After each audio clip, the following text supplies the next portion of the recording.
You have yourself a question? Yeah, just a simple question. All You guys fuck with the live action Scooby-Doo? Hell Wait. That's it? One or two? One. Okay, yeah. Have we seen it? I love. I think the we first one. watched Yeah. it. I think so. Freddie I think Prinze Lily. Jr. is. Or Made did us we watch talk it. about watching it? We've definitely I love talked that about it. his name is his name in the movie too. Yeah, Freddy. Yeah. Freddy. Yeah. To be I honest, never watched it. Wow. I We watched should the do it. old Pick it. cartoons a few times, but we should do a Scooby-Doo watch. Freddie It's- Prinze Jr. The is- first one is so good. It's also like Baton. peak heartthrob Freddie Prinze Jr. Yeah. It's like he's like And Matthew Lillard. yeah. Yeah. Didn't he go on to do a lot of horror stuff? Matthew? Yeah. Matthew? Yeah. From the Matthias. The Bible. Matthias Lillard? Matthias Lillard. He's the dad in Five Nights at Freddy's. The crazy dead guy.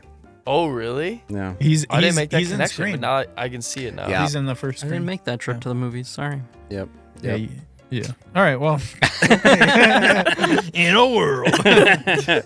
Pure and simple. Pure and simple. Are there any like live action remakes of cartoons that you like Oh, plenty. are absolutely down with? No. Scooby-Doo. Wait. You turned so fast. I'm Scooby-Doo. trying to think of all the ones. The recent ones have been trash. Because it's all like it's mostly Disney. I mean, Cat in the Hat, guys. Cat in the Cat is great. Cat in the Hat is crazy. You Cat dirty in the hoe. or the Grinch. The Grinch is good. Grinch yeah. is good. Is that a live action remake? Yeah. Basically, Yeah. It was, Oh, it was yeah. Oh, for animated sure. first in like the Wa- 60s, was it? right? Yeah. Oh, yeah. Oh, yeah. Have you never seen the animated Grinch? How the Grinch Stole Christmas? Like the original classic? I don't think. Oh, maybe I have. No way. It's, if I have, it was a long time ago. Like One? I as a should choose kid. that as my movie. It's 25 minutes. well, It's 25 like, I mean, minutes. We recorded an hour and a half long podcast about a 25-minute movie. like I would say it's not like a core thing for me. Like it was not like Yeah. if I did, it wasn't memorable, obviously. Yeah. But Yeah. We 'Cause never watched the Jim Carrey. Jim Carrey, man. Grinch. Like, No, my parents. I actually watched it for the first time this year. really? Like Yeah. 2026? Yeah, or 2025. Okay. Because my girlfriend was like, "We have to For the watch this. I Christmas love this season. movie." What was your take? Because my first watch was only 3 or 4 years it was ago. weird. Yeah. It was weird. It felt like did Tim Burton direct it? Because that's what it feels like. It No, definitely I don't definitely think so. feels like it. For sure. That's the vibe. It's not as colorful as you'd think it'd be. Like it's colorful in grim. like a grim, muddy kind of way. Yeah. Yeah. oh, it's Ron Howard. Kind of feels like Mm-hmm. Yep. That's right. kind of feels like the original Bible Man. If you know. Oh, Bible Man. Dude. It's like Bible Man. the cover is so colorful, and Yep. then you watch it and you're like, Yep. "What the heck is this?" Pretty dark. Also, Bible Man got a serious glow up later in his life. It was crazy. His whole outfit like got upgraded. It was really cool. We should. Dude, Bible Man was I'm just not- Star Wars for Christian kids. Oh yeah. Oh yeah. Yeah, 100%. Oh yeah. They weren't even trying to hide it, like No. lightsaber and everything. no, it was the sword. And then they were of truth. fighting, and he's like, Isaiah 33. You will not bother me. Oh, Bible You Man was are so my fire. father. Oh man. My father is in heaven. That's you nailed it like that. Yep. I am your father. No, you're not. He's up there. You're the father of lies. Wait, that was the best one. that's I think that's a No, episode. that's literally one. I think That's it literally is, one. yeah. That is one. Yep. I think it's to do with the mohawk. No. What were we talking about? Anyway, sorry. Listen, this Scooby-Doo. is a fluid conversation. We were talking about the were Grinch. talking about live action remakes Live of action cartoon remakes. movies, like Because- Cat in the Hat or Grinch Yeah. or So- Scooby Doo. My thing is, Did anyone? Sorry, hold on. We will come right back to this. Did anyone grow up with Salty the Singing Songbook? Only the stage production. Do you have any concept of what that Nope. is? Will you Google it really quick? Hold it on. will. Salty with a P. Yes, P. like Where's the Psalms. the P? It's at the beginning. okay, that's the only place it could possibly work. Josh, do you want The to Salty just the Singing Songbook. do you want to just do you want to describe what Salty the Singing Songbook is? Hold on. He's a walking.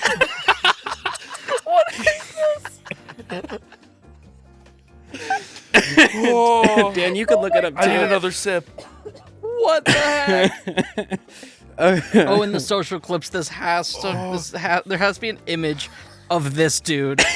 Wait, let me see. Yeah, that's the guy. That's the guy. Okay. Oh Is my that a gosh. Christian thing?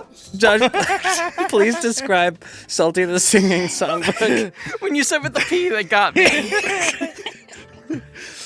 Imagine a hymn book for kids that has arms and legs and a head sticking out the side. You know the side, the binding? Oh, it says Pasalti. You guys are lucky I went to the bathroom before this. he would gather the children together.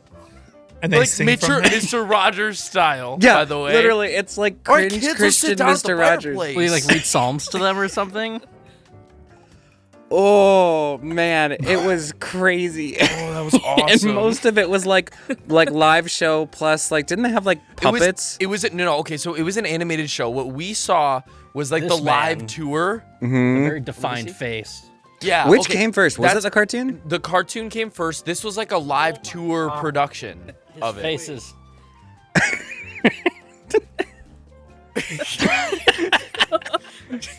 Dan is.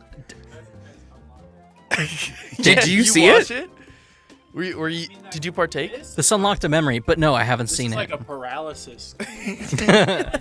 Paralysis.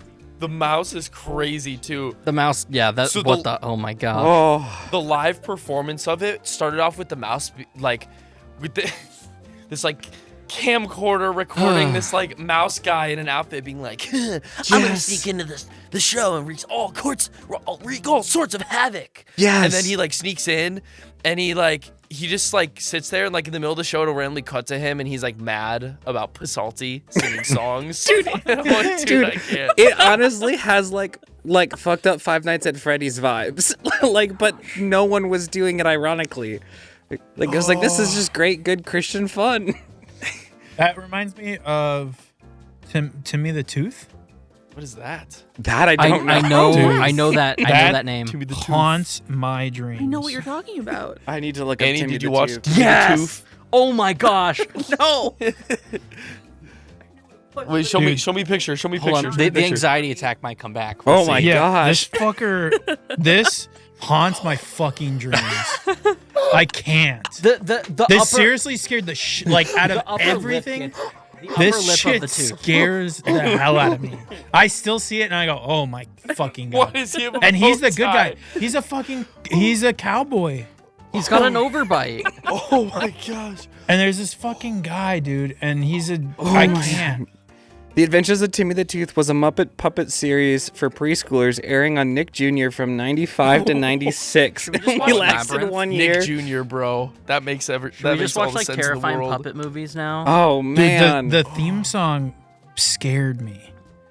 Okay, honestly, it would be such a dope segment every now and then to start with like some messed up show you forgot about and we watch an episode on the TV. Get ready to make some new friends as MCU This Universe fucked me up, dude. when I hear I love adventure,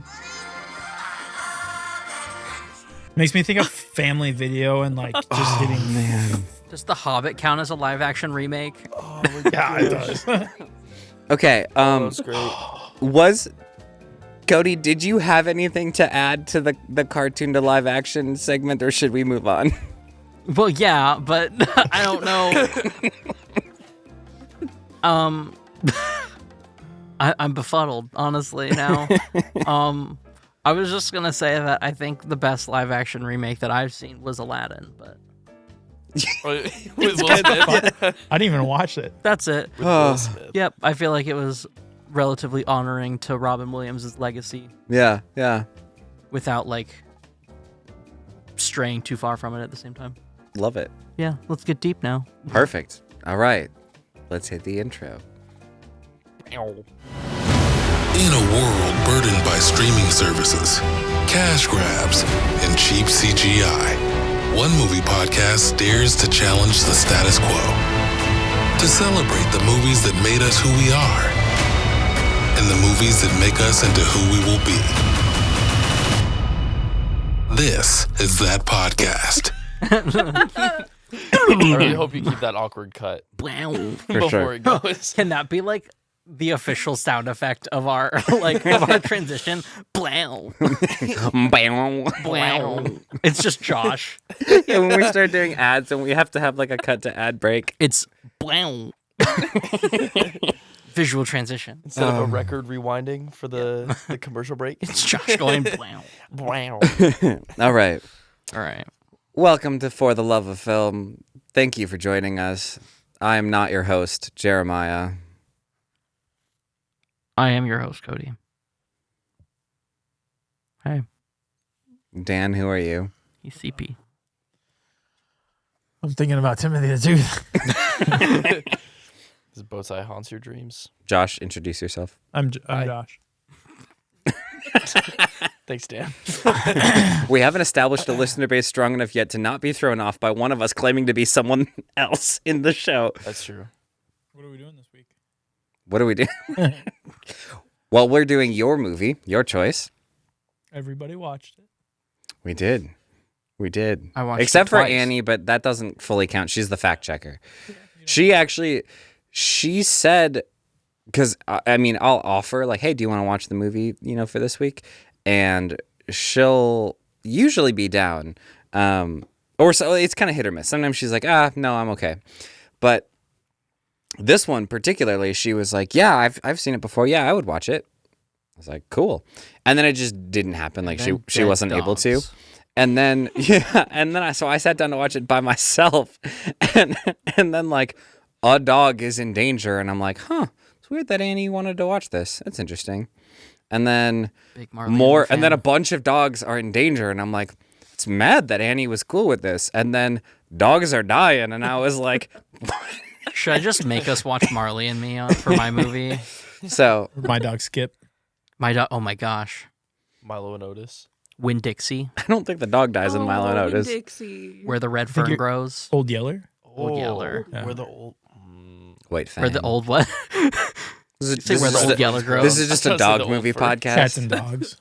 The Revenge of Kitty Galore. Oh my gosh, I forgot about that. All right, we're gonna watch the thing. Right now? Yeah, right now. Oh, okay. Turn it on. All right. Did everybody have a good time? No. The first That time was you good. probably didn't have a good time. That was good. That's it. Cody, you watched it twice. I've watched it twice. Why don't you kick us off? So I halfway watched it once, really, because I was like, I forget what I was doing. I think I was just distracted. I was tired too. But then I watched it again today and got an actual real watch through. I think this movie could be classified as a masterpiece. It is classified as a masterpiece. I really think it could. Yeah. It is. I mean, with my limited, obviously you guys know my limited horror experience. This is like, if you want to call it horror, whatever you want to call it. or sci-fi. Yeah. Or both. Yeah. It's But like it's classified it's as a along the masterpiece. lines of like Alien and stuff like that. Yeah. I mean, I would put this at the top of the list so far. Of all the movies we've watched. Period. Yeah. Well, not Like horror. for the episode. Like of the show. For the show of the show. Thank you. Like, are you saying you'd put it at the top of the list of the movies we watched so far? Because I would. I think I would. It would be between that and Fight Club. Mhm. Or Dan, you got both of the good hitters. Look at that. oh This wait, is no, my I top forgot four, that like, I ever. forgot that we did Dances with Wolves, but that's just my personal thing. But Yeah. You mean the greatest movie of all time? hey, it's got the Costner butt. That's true. That's true. Got that You movie. can't argue with the You can't Costner argue with dish. the Costner tush. And who knows what the extended edition holds? It's true. But Hopefully no, cock. Kevin Costner. oh my gosh, no. I think it would either be one or two. Yeah. It's very, very good. Also, just I mean, if there's any kind of horror that really like makes me like that is enjoyable for me, it's definitely sci-fi horror. Yeah. So it was very, It's very also good. like a whodunit. oh kind yeah, of thing. I Like, love you're that. just And I love that figuring stuff. it out Like the whole time. almost murder mystery-esque, not murder mystery, Yeah. but like Oh, 100%. yeah. So I'm big fan, big Kurt Russell fan. So I'm. It's early Kurt Russell too. Yeah. It's He grew that beard for like a year, Yeah. and he wasn't even supposed to play that role. He was just growing his beard, and then it just worked out. I'm not gonna lie. Kurt Russell's a good looking dude. Good looking guy. Really good. Good looking fella. Let's just talk about that the whole episode. Yeah. Definitely caught me pausing a couple times. Yeah. My jaw was Yeah, I dropped bet. the whole time when I saw his hair. I was like, I didn't beard. recognize him at first, and I was like, "Oh, dip." yep. And It's the then guy from did Tombstone. anybody see him in the Super Bowl commercial? Which one? It was a Michelob Ultra. It Oh, was yeah. a beer, but it's Was a it beer the the super? Was it the skiing one? Yeah, it's the skiing one. Yes. Yeah, which I don't know anything about Kurt Russell's like alcohol or anything like that, but like if that's connected. But I noticed specifically he was drinking an NA, and I was like, oh, I wonder if he's like a sober guy or anything like that. But Oh, just it's an possible interesting. that era is. Yeah, it was an interesting catch where I was like, oh, yeah. that's that's interesting that he would be drinking an NA beer in a beer commercial. Yeah. Yeah. I mean, he does play the part or look the part of the beer guy. So Yeah. Yeah, my first introduction to Kurt Russell was when he played a planet in Guardians of the Galaxy 2. I think my. so seeing him as a young guy, I was like, Yep. nice. Oh yeah. I mean, he was considered like heartthrobby, kind of like I mean, I get it. like Travolta and stuff like that in that era. I mean, Travolta, pass. Not now, Pat. Not now. but like Travolta in Grease, Travolta and He's got too I much of a schnoz. I would smash. It's crazy. That's a great. okay. Not the smash, the schnoz The schnoz. issue. Yeah. And then plastic surgery happened to Travolta, and it all went down. Trying to think what. Oh, Pulp Fiction. Mm. Travolta. Yeah. Oh yeah. Where he goes. yeah. Yep. Doing his little twisty dance move. Yeah. So this movie, I really liked it. More than I thought. I didn't really have an expectation, but I mean, I've said this several times at this point on this podcast, but my default isn't to watch classic movies. And I think it's because I got it in my subconscious that like newer movies were better. Probably just based on like picture quality, right? Like the stuff that now you see everywhere that's kind of looks cheap because it looks so perfect. Somewhere in my subconscious was like that's the good movies, right? Mm-hmm. And so it's just never been my default to watch classic movies. And I think in the horror genre, I've never seen a classic horror movie like this. Oh, really? I don't think so. I mean, this is. You've never seen like Halloween or like. I mean, this is one of the Friday two. Things? Basically, it's this Yeah. and Halloween that are like the shit. two. Yeah, and Alien, so I guess. I think also I assumed that because, you know, technology and production quality and stuff wasn't as high tech, that it was going to be like less good. Mm. And so, but beyond that, I had no concept for what the movie was even about. And so, but I really enjoyed it. Like I think I gave it a 4.5 on Letterboxd, and I have not given anything else a 4.5 yet. And so it really impressed me. I thought the concept was fascinating and pretty original, even now, like even like with all the movies I've seen, not to mention like for its time.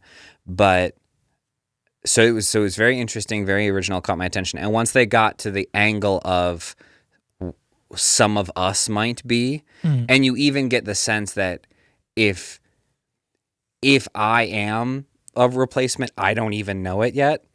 That was really fascinating, Well, and felt like really clever. Well, like when he's testing the blood, Mm-hmm. like like if you're like if you have that certainty, you're not going to be like when he tests it and you're fine, you're not going to be like you're gonna be like, no, I know I'm not. I'm Yeah. fine. Yeah. But like it's like, oh, thank goodness I'm not one of them. Well, and the one guy that one of the first guys. Let's go, Emma. Gemma. Shh. One of the first guys that you see him like he's got a stomach bug or something until finally and so you don't see him be all like malicious behind closed doors. Yep. You see him just doing the things with the crew. And so, yeah, you get the sense of, oh, like they don't even know if they're the one. Yep. Yeah. So I liked that a lot. I also liked the way they ended it, that they didn't really They didn't confirm or deny whether either of the last two were. Childs or That was a whole MacReady. thing. Yeah. Yeah, that was like Universal wanted. They tested the movie. People didn't love that you didn't know, and actually in one of the Q&As, this is like a further down my list, but since we're going that way, one of the Q&As, a girl asked like, "Oh, who's infected out of the two of them?" And John Carpenter's like, "Well, it's kind of up for your imagination." And somebody in the audience was like, "Oh God, I hate that." Like audibly was just like, "Oh, that sucks." So it didn't really test that well, and so they shot a different ending where Childs is like walks away, and you're kind of left with just Kurt Russell. Yeah. And then they tested that, and it was only like 3% better. Mm. And so they agreed to it, and then the next day there was like 10 hours left before they had to send the film out for distribution, and they were like, "No, let's just go with the normal ending." And Universal was, for the first time ever, was like, "Okay," because Blade Runner came out I think the same day, and Universal didn't let them, like Ridley Scott famously didn't get his cut of that movie. So Yeah, it's Dang. Yeah.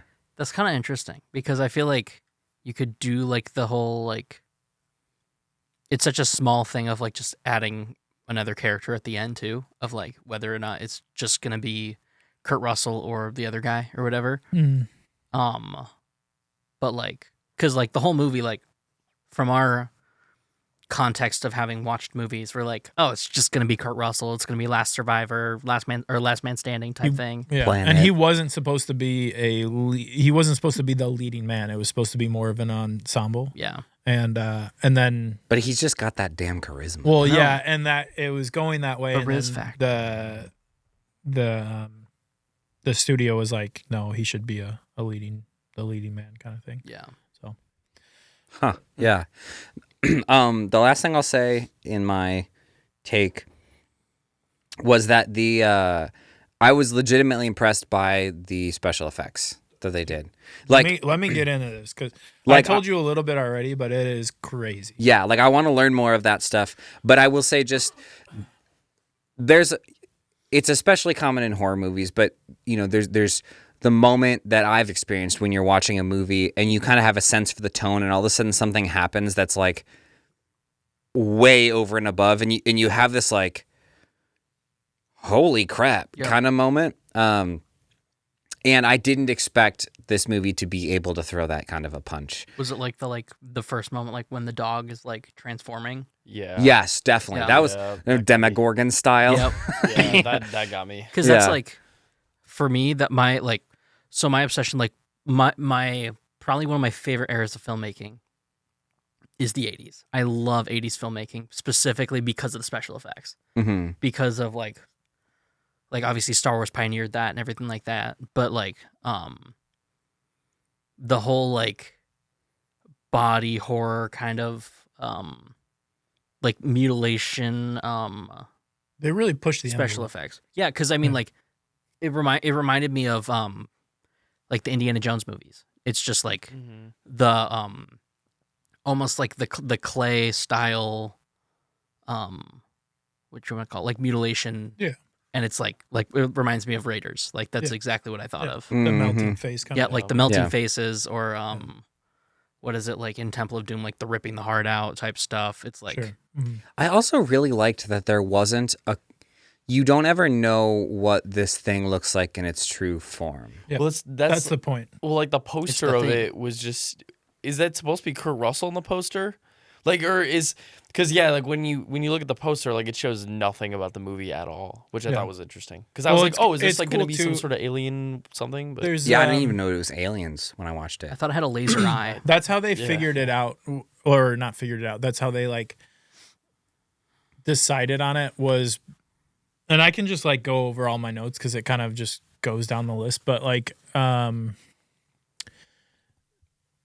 they kind of decided that the best way to do the creature, because this is actually an adaptation. This was a novella, which is a short book. For those who don't know, it was a novella, and then they made it. It was like a movie in the 50s, and so they took it from that. So like in the 50s, it was a guy in a costume, and it was like an alien kind of thing. So like a 50s kind of like Universal monster vibe, and that's how they actually came up with deciding to do this movie. Was it's a Universal monster technically. So, but when they started to write it again, they were like, well, it'd be cool if like. Because it takes the shape of everybody, you don't really know what shape it takes. And that's the idea of it. Like the way it looks whenever, like with the tentacles, or like when it's kind of like a spider with the head, like that's all, like it's just taking the shape of everything that it's ever been, you know? Yeah. And like, and that's like in the universe, if you want to think about it like that. Like, and it could even be that it doesn't have an original form. It's almost like just an intelligent disease or something. Exactly. Yeah. So let's do Josh, and then I have so many notes, and I'll answer everybody's questions. Okay. Yeah. Josh, what's your take? That's a good segue, because the first thing that I noticed, obviously, as we all did, was the very first scene with like the dog running through the snow and everything, and you're like, the dog's getting shot at. You're like, what the heck? Like, why is that happening? For the dog. I was like, come on, man. So it starts off in the middle of the snow. I was expecting there to be some sort of like, there's like an alien ship, and then let's switch over to these other dudes at this base. But it like started with such a normal, but yet just not normal enough, because you're like, why are they shooting at some random dog? Like, who are these dudes? Why are they shooting this? It didn't start off with like, I don't know what's going on. It's kind of like, it's normal, but it's abnormal enough for you to wonder what's going on, but not enough to where they revealed anything of what was going on. So I can only imagine like going into the theaters back when this came out, not knowing anything about it, starting off like that, like I would know it's an alien movie. No idea.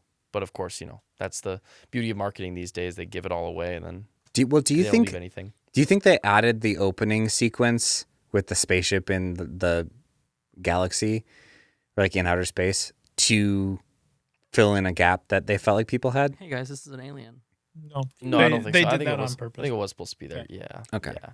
Dan remembers from the 80s. Yeah. It was just an interesting way to kind of tie it into reality of like, oh yeah, spaceship, It's but cool, also like, but you're here's dropped what's actually going on. you're dropped into their like the USA base. You're dropped into as much as they know. You know what I mean? Yeah, like they're like, yeah. why are they shooting at this dog? Yeah. Kind of thing. I had a qualm that by the end became not a qualm. And that was that the qualm was that you know nothing about these characters, like who they are, or I figure. Sorry, not to steal your thunder. That's normally my thing. That is usually your thing. Yeah. And so I was like, we don't know any backstory about them. But the reason it became not a qualm was I felt like it helped lean into the level of isolation of this situation and this moment and these people.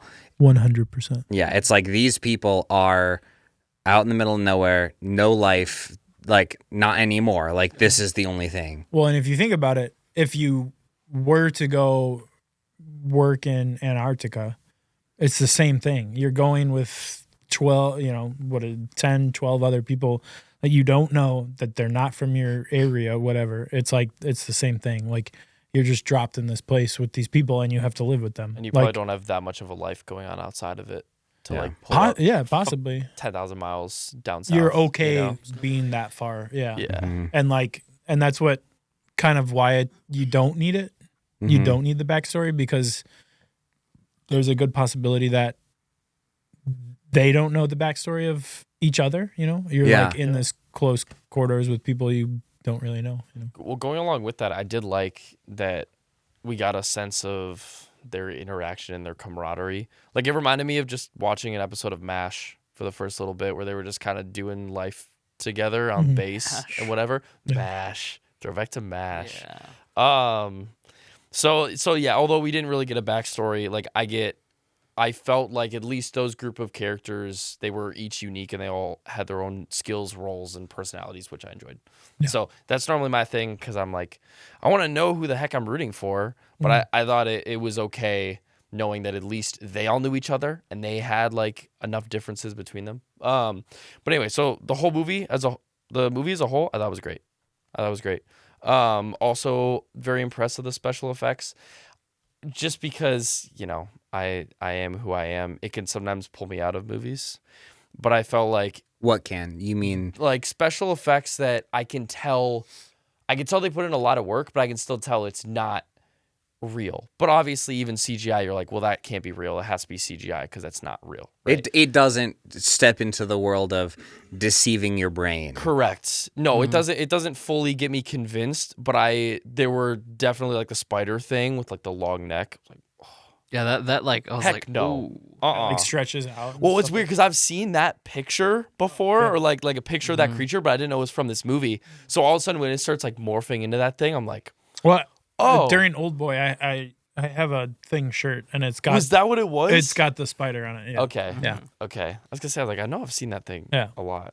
Pun intended. It's actually just Um, Stan's shirt. Yeah. It's just Stan's shirt. But yeah. Anyway, I felt like the effects didn't pull me out of the movie on a story level, and knowing that it obviously was older too, like you can forgive some of that stuff, some of the things that maybe were whatever. But it was well written, well shot. Storytelling was great. The moment when they were at the door and they were like, "Do we let him in?" Because like they didn't know who was on the other side of the door. Which time? I feel like that happens. The last time where it was actually Kurt Russell.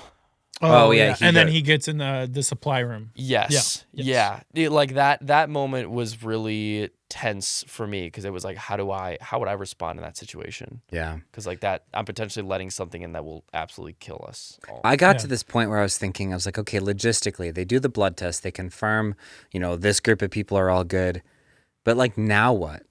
Because And you just live. Well, and that's you what, have to exist all together. Because even going in groups of like 2 doesn't work. Yeah. Well, and even with the blood test, you don't know if he fucked up by killing whatever his name is that really likes the dogs. Mm-hmm. You don't Clark. like Clark. Yes, thank you. You don't know if he fucked up by killing Clark because when he blood tests Oh, Clark, yeah. nothing happens, but he's dead. So it's like, well, does nothing happen because he's dead, or did you fuck up by killing Clark? You know what I mean? So like, then you don't like halfway through the blood test, you're like, I don't know if this is working or not. And then Yeah. it finally works and you're like, okay, it worked. That but- was a jump scare that really got me because Oh, really? it actually got me because they're playing with like it might not work. It might be that Kurt Russell's character is actually, the one that's infected. Any of this stuff might be possible. And so they threw off the narrative arc enough that my brain didn't like anticipate a certain thing. So it got me. Yeah. Any final Anything things you Like take? nothing else? Okay. It was great. Boy, I got notes. Okay. So this was panned pretty bad. That did not, when it came out, it was not good.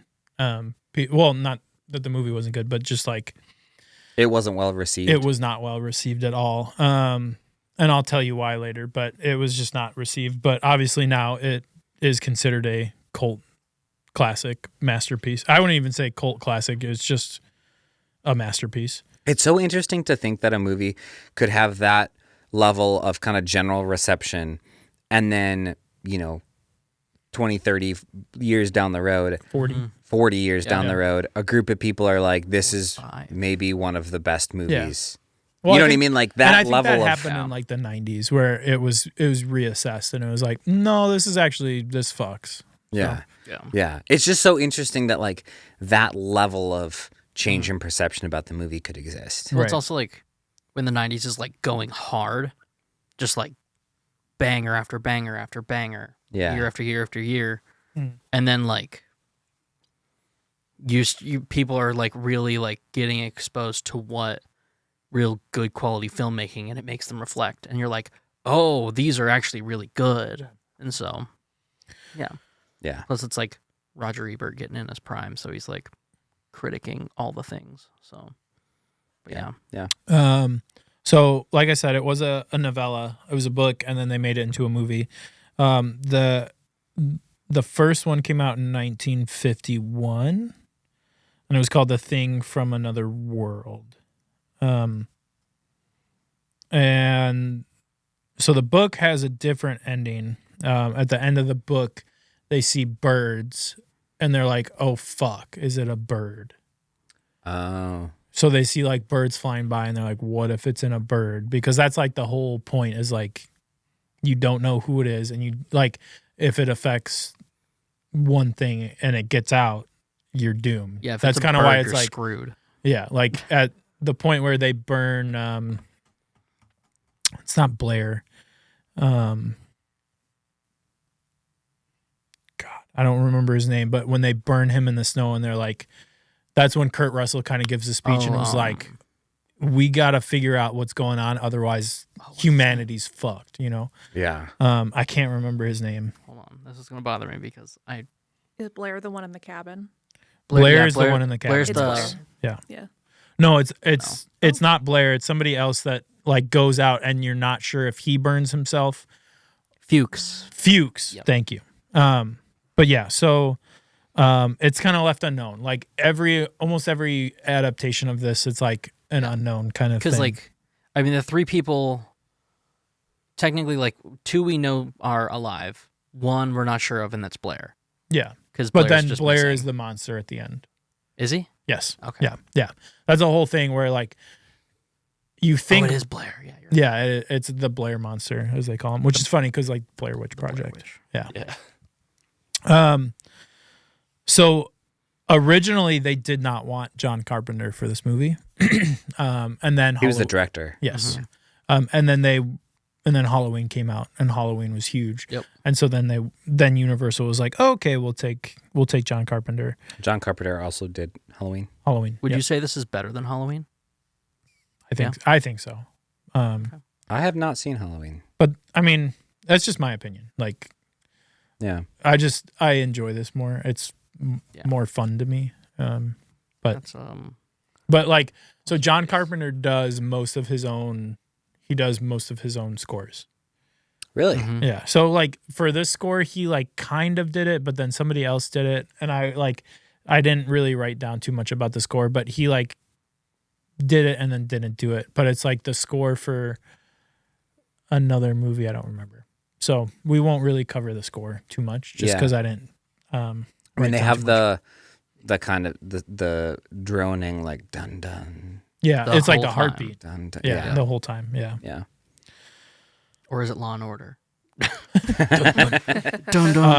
So coming into this, like John Carpenter is like on fire, because Halloween, Yeah. and then I think The Fog came out after this, and so he's just like on top of the world. Yep. He's the goat of horror at this point. And he almost didn't make the thing because he was supposed to make a Western that he ended up making later on, but the schedule was at the same time.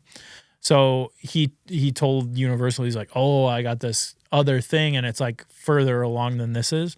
And like it was a misunderstanding, and he was actually wrong. So they ended up being able to make it. But Jeff Bridges almost played MacReady. Yeah. Dang. Which Really? which is like, you know, that Kurt Russell, Jeff Bridges, like I mean, that's. I don't is know this if- before or after Tron. I could not tell you. I don't know if I've seen a young Jeff Bridges. That's Tron, and Watch Tron, I couldn't Yeah. I couldn't tell you anything off the top of my head, but That's like what blew. Jeff Bridges would up. be like just as good. You know, I feel like people get him confused. At least I do, or have. I have Yeah. definitely. But It's like they're kind of the guys that are still going now from that era. yeah. Yeah. And Jeff Bridges is good. Yep. You know, but so like because John Carpenter did Escape from New York,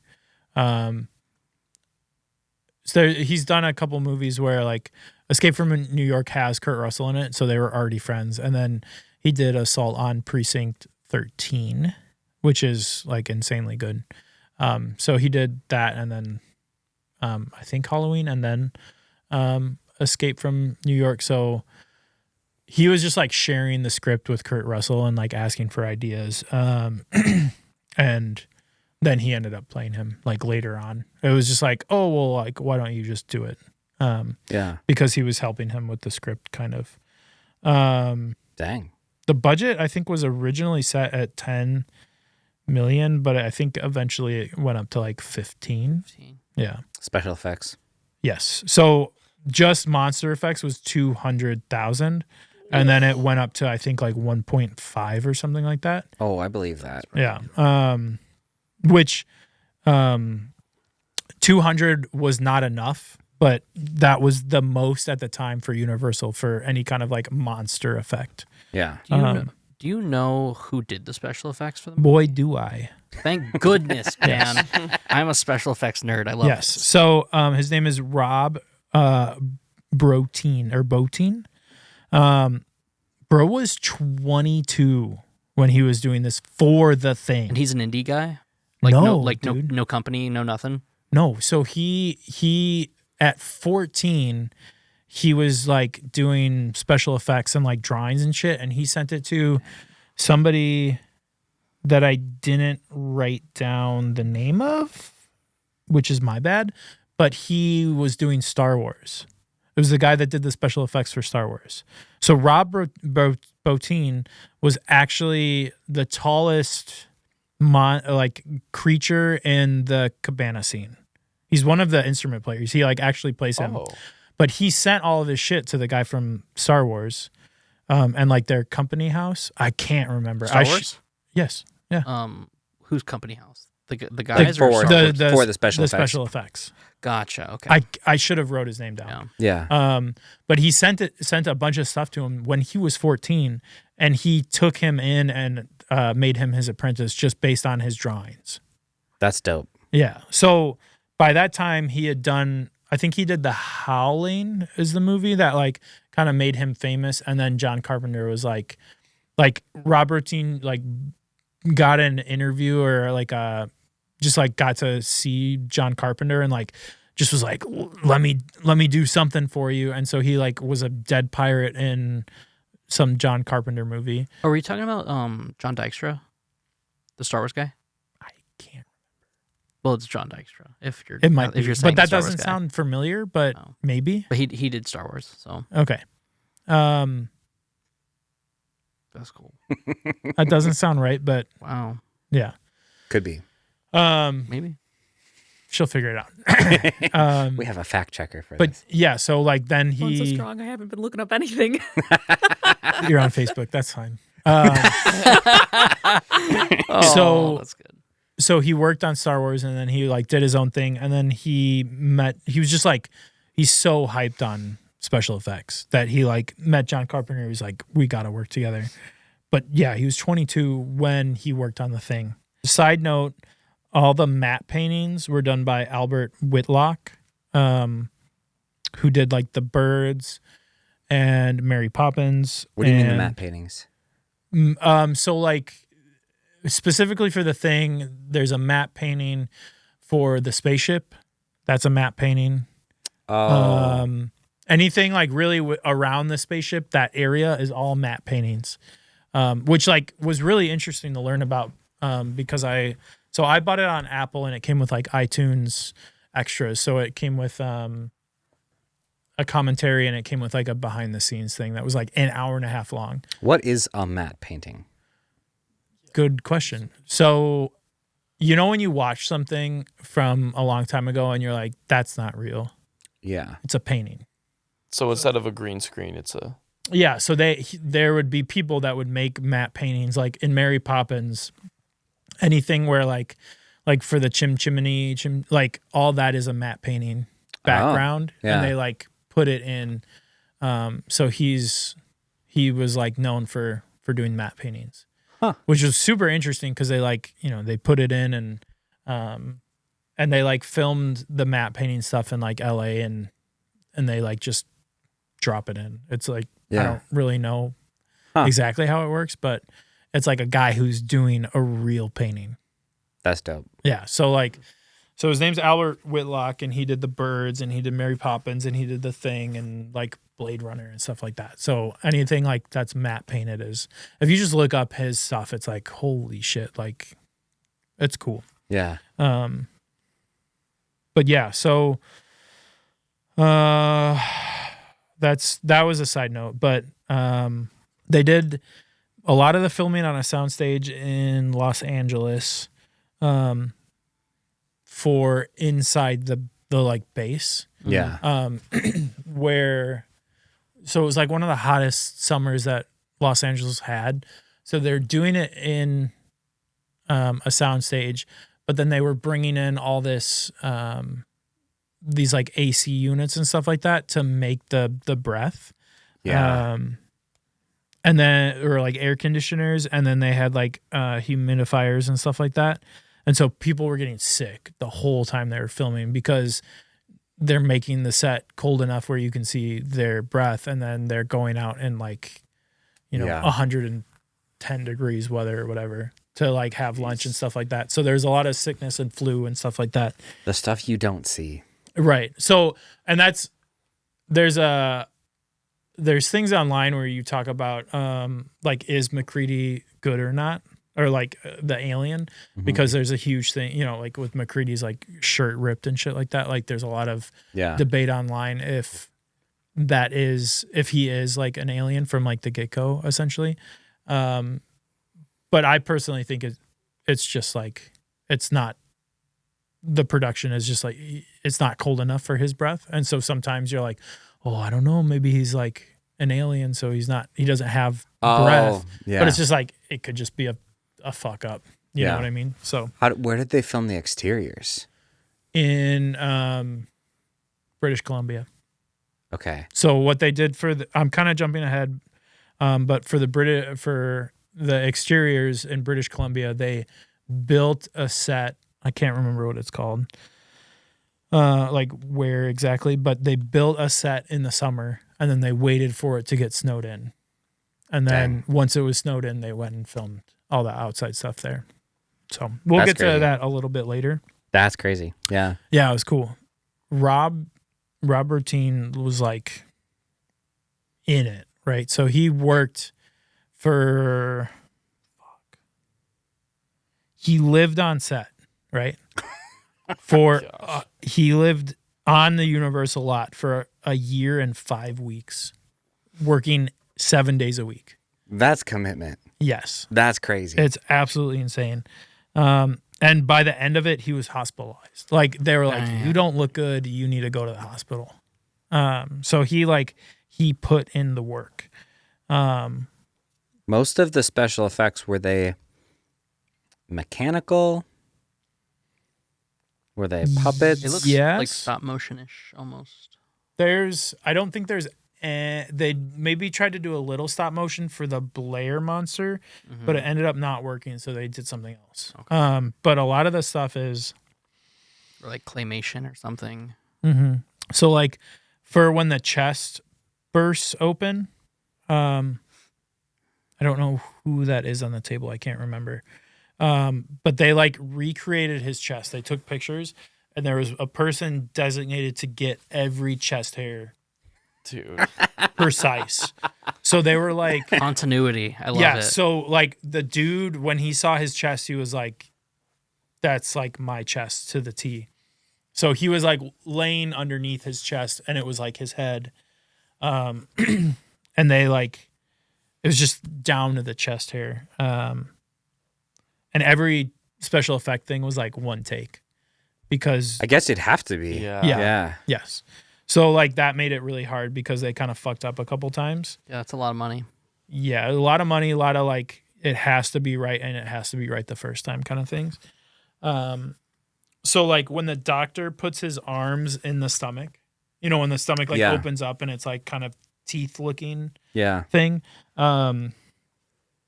They made that like out of wax and gelatin. And they used an amputee who didn't have arms, and they put arms on him. So then it like, when the arms get like kind of bitten off, and he's like, that's an amputee with like a mask of the doctor. Yeah. The doctor's face. And he's just like with his amputee arms, like, kind of thing, like on top. Respect that. Yeah. That person was like, finally, my gotta big roll. break. My big break. Except he didn't go like this. Right. Yeah. He went like this. He went like That's crazy. finally. Yes. A side note, I thought that husky was an incredible actor. I so was gonna cute. say that too. Like in the scenes where like there were so many long take scenes where it did several different calculated like narrative Like building looking things. back and then looking forward. Like yeah, it was like, oh my god, yeah, I barely took notes while I was actually watching the movie, but that was like no, that like husky should have won an Oscar or something. right, yeah. Best supporting dog. The head that dog stretching was uncredited. So sad. Uncredited. That dog was uncredited. What fuckers. do you think his name was? Jed. They did come back and name him later. His God. name was Jed. Let's go. Jed Jed. the dog. Jedediah. A lot the like head stretching thing and the melting, like they did a lot of melted plastic and like microwave bubble gum for like effects. So they had like insane fumes on set because like you're melting plastic, and bubble gum is probably fine, but like there's a lot of just like fumes building up. Yeah. So there's like when his head is melting and then there's like fire because they're trying to burn him and stuff like that. There was some issues where Carpenter was filming the head coming off, and he was like, well, there's fire, so there should be fire underneath him. So they like set fire up there, and nobody thought about like all the toxic fumes in the air because they were combustible or whatever, and like a big fireball went off when they shot that scene, and like everybody's fucking face was burnt off a little bit and stuff. And Was like that the take they used? no, I think they had to redo it, but there was like a huge fireball, and like they had to put out, I think the set got lit on fire, and it was just like this whole thing where they had to like restart. Yeah, I didn't even get to use it. Yeah. So it was Oof. that whole, it was like a whole thing where like there's that table and there's people in the table using like splitting open his body and then like the head and all of that stuff. So a lot of like moving parts with the special effects where like they took so long Yeah. to do that stuff, and it was only one take. Or like at one point the guy that worked on Star Wars, he actually helped a little bit with something. I can't remember which one. I don't know if I wrote it down or not. I'll have to get there eventually. But he helped a little bit because he was just so buried Yeah. on working on all the special effects that they did one of them. And the not the apprentice, but the master or whatever, the guy that worked on Star Wars was like, I don't even want to take credit for it. Like, it's all you. Like, you get full credit for this. So, yeah, Rob Bottin was just like the guy for this. Yeah. And it's crazy. Like, I just can't believe he's 22. Yeah. Like when you really think about like how old that is and like being that prolific is. Yeah, dude, that'd be crazy to be 22. Yeah. I don't know if you're making a joke. Or I'm saying that because I'm 22. Oh, are you really? Are you Yeah. actually? Yeah. I had no idea. I couldn't remember if you were 22 or a Did you little say? older. Are you actually? I couldn't You're his remember. brother. Bro Yeah. did not remember. We 5 stopped- years. Yeah, like at this point, who's keeping track? 5-year difference. Yeah. So they did film one like alt ending where he gets rescued and they test his blood and he's good. Okay. Just to be safe. But they never used it, and I don't even know if that's ever been like released or anything like that. Like It's no- crazy. The tests of the blood. Yeah, like because it's him getting rescued and then them testing the blood to like show that he is good. It's so interesting thinking about that, like that the story might have alternate paths that they went through the full production process on. Mhm. It's interesting. Post-production was a little rough. Carpenter found that after putting together a rough cut, because there was a 6-week gap in production from them shooting on the soundstage to going to British Columbia, Yeah. that they needed to explain better like what the monster could do to mankind. And he didn't feel like it was good enough. So he took an axe and just like cut up anything that like didn't serve the story, including some like backstories, and cut out some stuff with Blair. I can't remember what exactly, but he cut out some of the stuff with Blair, and rewrote the script to involve getting burnt. Fuchs, thank you, getting burnt in the snow. So he rewrote a lot of the script to go to British Columbia and like shoot all of that like outside footage. Yeah. I think it was like part of the helicopter stuff with him, and where he's like, Blair isn't right and stuff like that. Was reshot to kind of explain it. And they reshot, they added the scene where Blair is at the computer and it's explaining like what it could do to mankind. Yeah. That makes sense actually, because I did feel like they felt like a little clunky moving from that scene to him being like frantic and violent. Right. Yeah. Like he understands finally what it is, kind of thing. Yeah. So they added scenes, the whole like where he was at the computer, and then they added the scene where MacReady finds the long johns that are all like ripped up. And then they added the scene where he's saying that there's something wrong with Blair in the helicopter, not the helicopter, the plow kind of thing. The cockpit thing. And then burning Bennings in the snow, not Flukes. I think it's Bennings. Fuchs. It was Fuchs. Bennings is the one who burns himself in the snow, I believe. Oh, is that what you're talking about? Yes. Oh, okay. Yeah, I'm sorry. I thought you meant like the guy that was on his knees in the snow that they lit on fire. The one with the claw. Phrase I think I'm it getting without them context. confused now. But there's like there's the guy that burns himself, and then there's the guy that they see with the hands. They like surround, yeah. Yeah, exactly. And so they add the scene where MacReady is talking in the radio, or the tape player, and he's like kind of dialoguing to himself about hiding the tape and finding the ripped clothes, and like saying out loud like, I think it rips through clothes when it creates this person. So you kind of like have that like, who is it kind of thing. That also makes it like seem like MacReady is bad, because you find whoever finds MacReady's like ripped clothes. And then saying like nobody trusts anybody anymore. Like that, they added that scene to like kind of add tension and things like that. Yeah. And then like, I think they left it up in the air of like, did Flukes burn himself, or like what happened with him, just because it's so like random kind of thing. Yeah. It's so interesting because like as a videographer, I will work on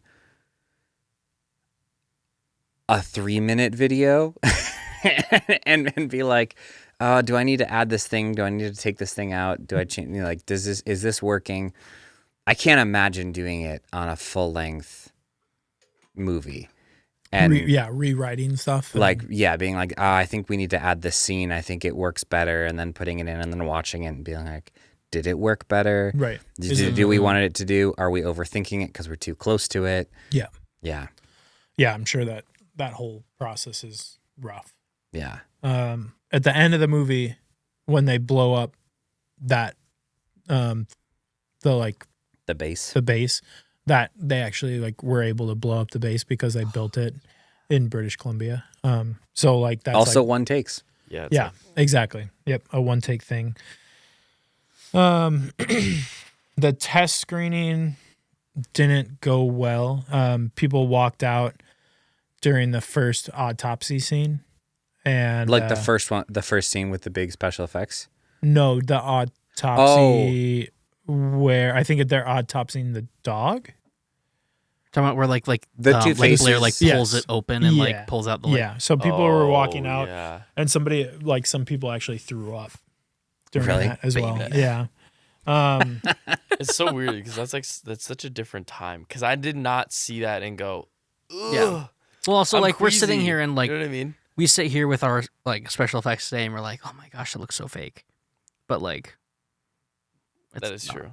It's just because of the time. There's such a higher quantity of examples. Correct. Yeah. Well, and part of the reason the movie didn't do well was like the humanity of it, because there's a sense of like he's just immediately killing Clark because he might be bad, but he's also might not be bad. Yeah, he right? popped him.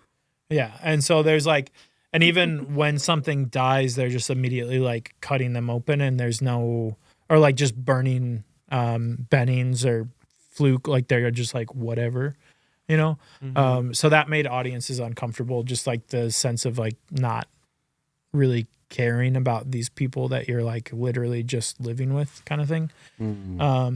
But the biggest feedback people gave was they wanted to know if MacReady or Childs was infected. Like they wanted to know that really bad. Hence like the Q&A with somebody being like, God, I hate that I like have to use my imagination. But that's just like American audiences. Like, well, and I think it's one of those things that people are gonna hate to a point, but it's smart because it generates debate and conversation, which means that the thing keeps going and people keep talking about it. the thing. Yes. Yeah. Yeah. Well, and that's part of it. Yeah. People just don't want to, like, they want to know exactly what happens. They don't want to just like be left to their own thoughts or whatever. Yeah. So the studio asked to cut down either the gore,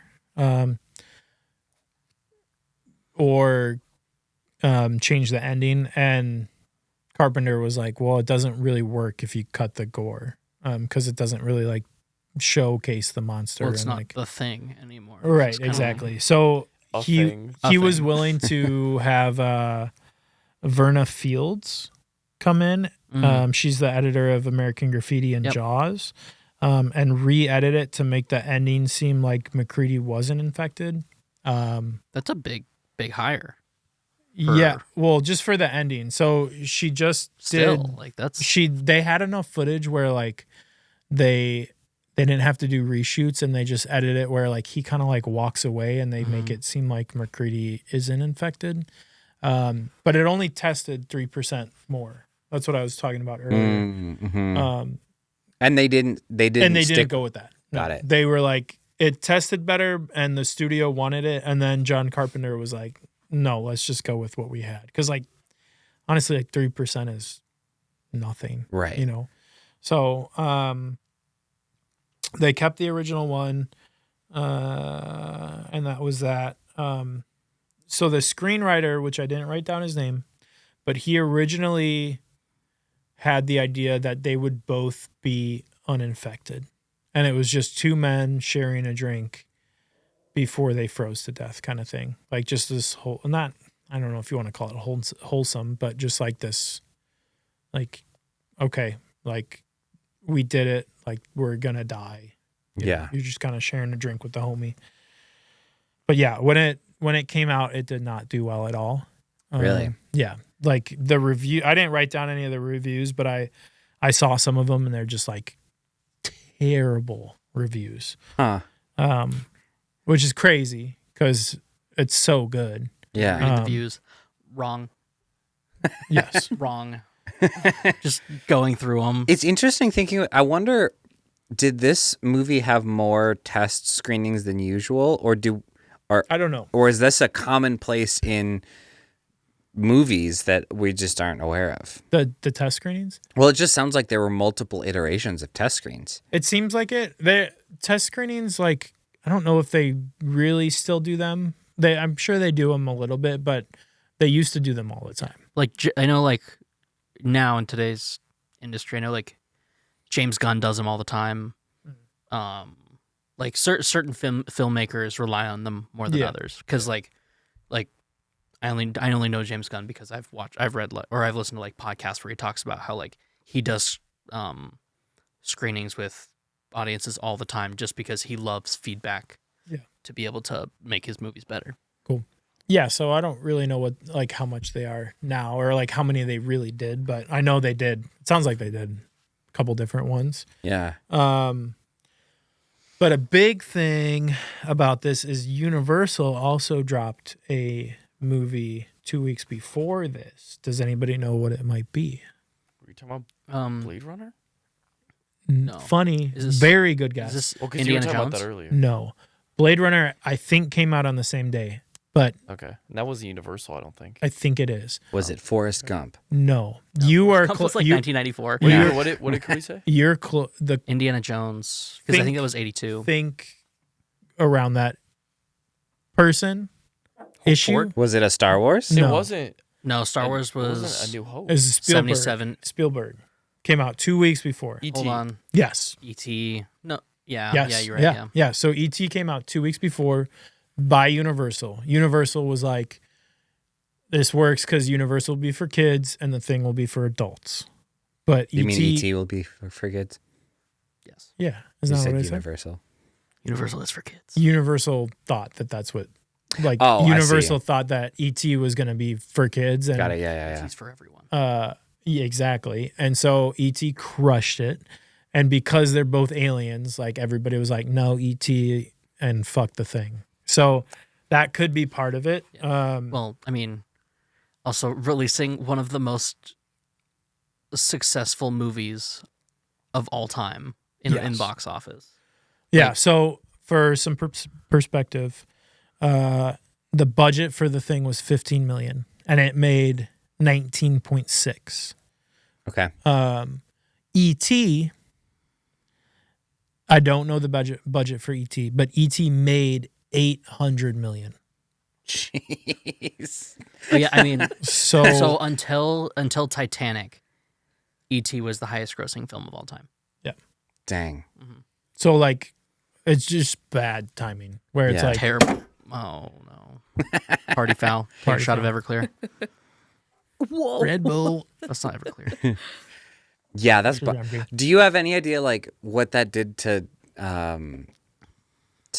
John Carpenter's morale? Couldn't have been great. Morale, I'm not sure, but I know after this, it did not. Like, he decided got it was let his last go. movie. He got let go of a movie because of it, and like his career didn't go downhill, but like he went back to doing smaller budget, like less big things. I mean, obviously he's still John Carpenter, but yeah, until like the 90s is I think when the 90s is when it got reevaluated. Dang. So that's all of my notes.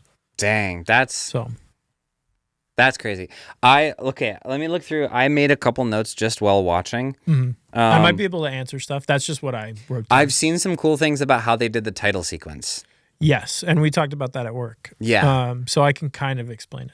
Well, if you need me to. you can fill in any gaps that I have. So the guy that created the title sequence in this era, like all of the title sequences were practical, which is awesome. And seeing some of the process, if you remember, it's kind of like a burn reveal sort of thing, and it was shot through like a stencil or something, Like but a fish tank. yeah, They used the fish tank. and he physically like burned a garbage bag, so it actually did this like burn reveal. It's really cool. Through the stencil, yeah. It's like Yeah. a stencil, a fish tank, and a garbage bag. Yeah. And he was like able to pull the garbage bag and then like burn it, so it only burnt the stencil cool. part of it. I like that. Yeah. It's Yeah. very cool. It is super dope. Yeah. I don't know the context of this note, but it's the second note in the movie, so it had to be early on, and it just says, "Damn." You have to timestamp it. I know. I really should have done something. Pause. Damn. Something. I don't know what that could be, because that could be like 1,000 things. That could be literally Right. the dog becoming the It probably the thing. was the dog, Yeah. because Damn. the next note I had was the shot of them rappelling down into The ship. towards the That ship. is a matte image. That was what I was that's a guessing. matte painting. I was like, this has to be some sort of like special Yeah, effects. It's a matte painting. Yeah. Like playing, not just special effects, and like obviously there's not a spaceship there, but like playing with Yeah. perspective and stuff. Yeah. So, for the dog, the puppet, that like floor was raised and there was people underneath doing the puppet, and like the head of the puppet is like just a hand kind of thing. That's like, you can kind of tell it's like kind of. Yeah. Yeah. But there was people underneath there doing that. It's dope. They had Jim Henson over there. Jim Henson. Let's see. I commented on. I said the old school gunshot and punches were epic because it was that era of like. Yep. Oh, was it like when he punches him in the face? Yeah. I can't do it well. The sound but, effects were crazy. Yeah. But it felt good. It wasn't not a critique. It felt good. That's what I love. It's like it's just good old fashioned movie making, and it's so fun. I made a note about the effects for the head, like turning into the spider thing. That was crazy. Yeah. I think the spider is what the Star Wars guy did. I could be totally wrong about that. There's so much that that wouldn't surprise me actually at all. Yeah, there's so much that just so much you could do. The last note that I made was it's about the test scene, and I was like, "There's got to be a better place to cut the hand than the thumb." Yeah, dude. Yeah, I thought that too. Like, there's paper cuts suck, bro. Yeah, but he's not. He's like pushing with like a It's razor. Like, it's and like it's such a long cut. All you need to do is prick. It's like you're gonna need that thumb. Yeah, all you need is a pin. Yeah. And I was like, well, maybe it's just a one-off. I'm like, no, damn, they're just all of them. ripping them up. Let's just cut these thumbs up. Yeah. Like at least do like the pinky or something. I know. Yeah, or like here or something. You know. This is the thing that makes us unique. Yeah. Those were all my notes. Final takes. I enjoyed it a lot. What's that? 5 stars.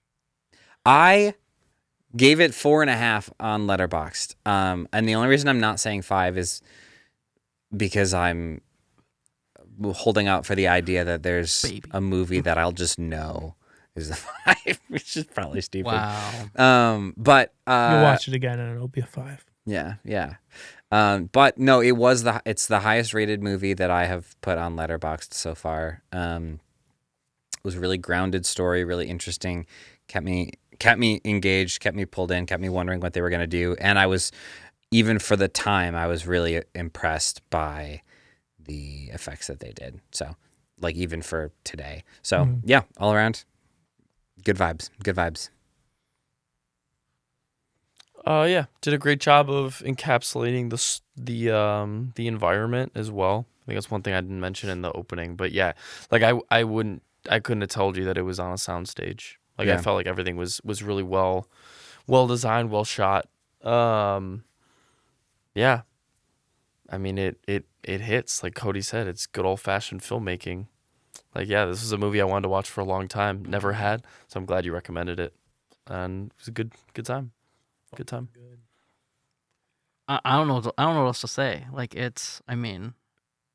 this is like just the era of movies I love.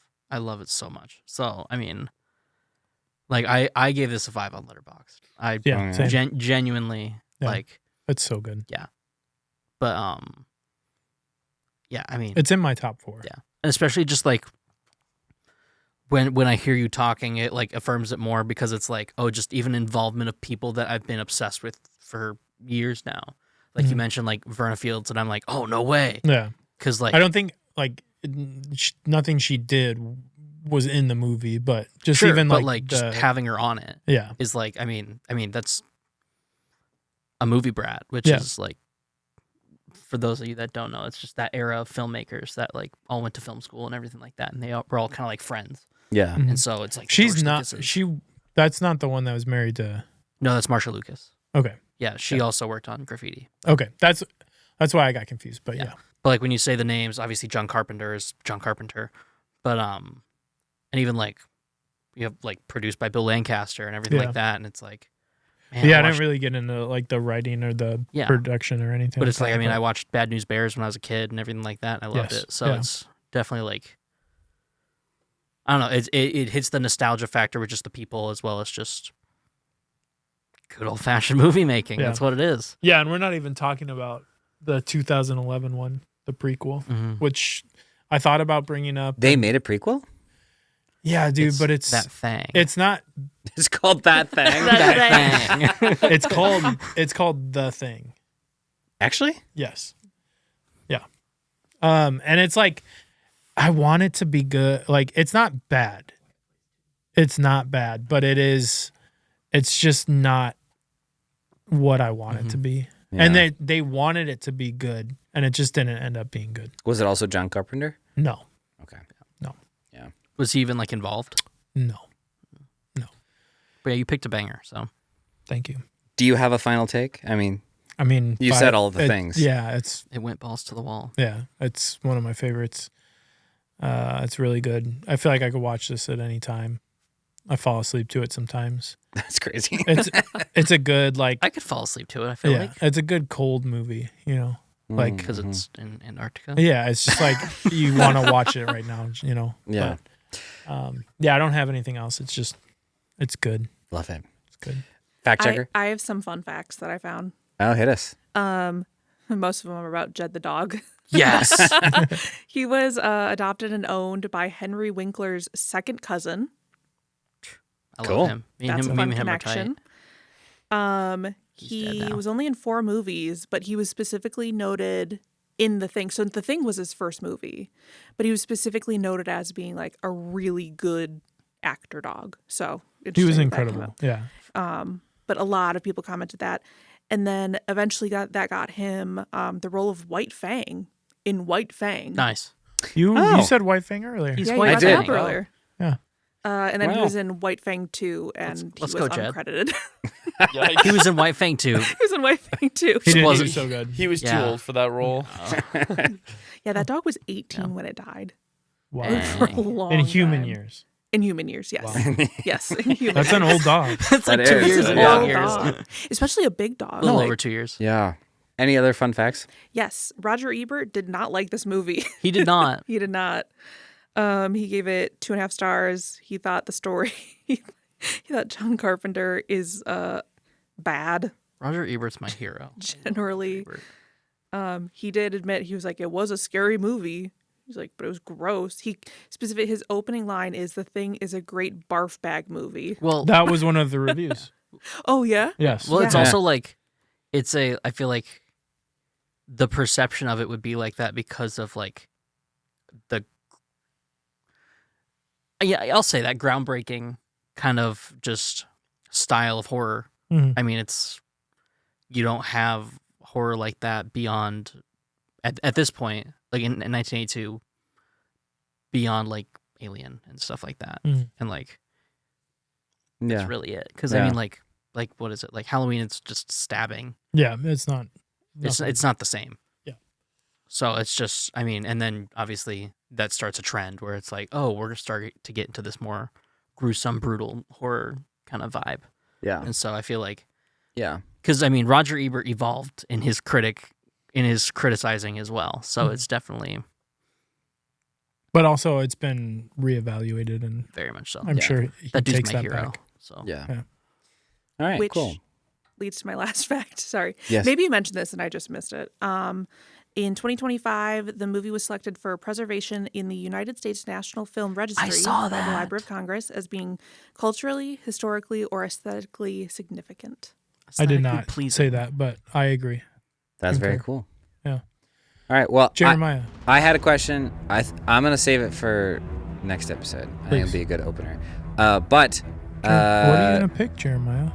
yes. What's your movie? Well, Really we think talked about it before, and I decided we should actually do it. I don't remember if we talked about it on camera or off camera, It was on camera. but it's a classic. It's a family classic. It's a movie. It's a family classic. It's a Shoemaker classic. Yes. I would say so. Takes us back. Only real ones know. We will Only be the watching Shoemakers know. an Yeah, an real Irish ones. film called Waking Ned Devine. It's a great movie. Yes. Join us next week. Next week. Thank you all.